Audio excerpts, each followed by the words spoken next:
Pero sarado na. Baba tayo guys ha. Kasi dito cinema na to dito eh. Baba tayo guys.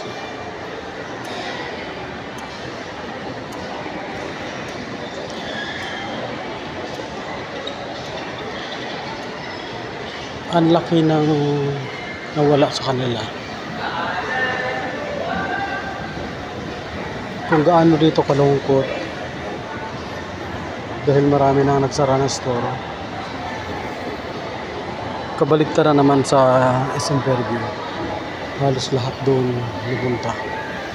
Masigla. Masigla. Marami pa naman kung tutuusin. Pero hindi talaga katulad ng dati. Na halos lahat ng mga sikat. Maramihan. Ayun mga lods. Tignan niyo guys. Dito sa baba medyo ano pa eh. Meron pa marami-rami pa rin pero yun na nga. Siyempre mas napakarami ng sarado.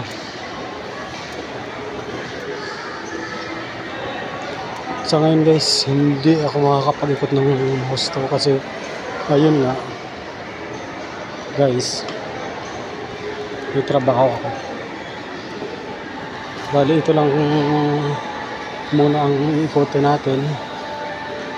Babalik na muna ako sa trabaho ko kasi baka mamaya hanapin na ako. Ayan guys, so dito ang dami sarado eh. Yun guys, ikot pa tayo dito sa kabila bago tayo bumalik sa trabaho ko.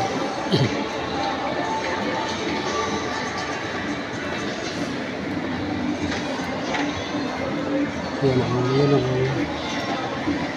Ito na lang talaga ilan sa mga sikat, ilan sa mga pwestong bukas pa hanggang ngayon.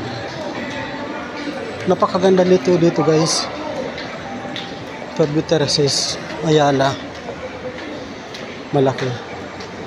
Kaso ang problema, ang pagkakaiba nila ng SM, si Ayala, malilito ka guys. Ayun. Ang ganda oh.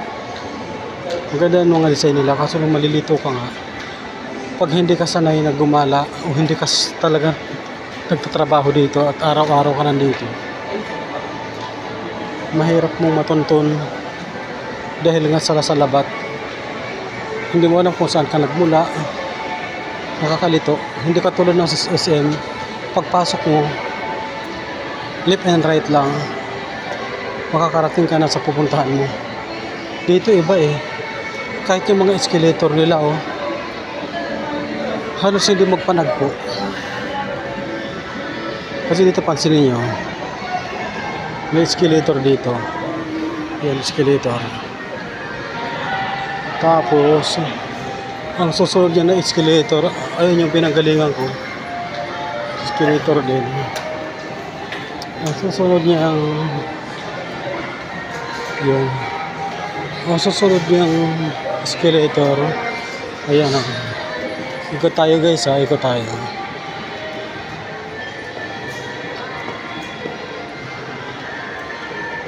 Ikot tayo dito. Ito yung food court niya, food choice.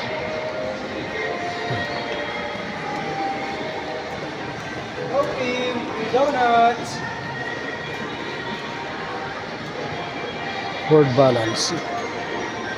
Ikot tayo dito guys. Ayan, escalator. Ito na naman guys yung escalator niya guys. Ayan. Diba? Sa SM, diretso lang. Pag nakaharap ka sa escalator,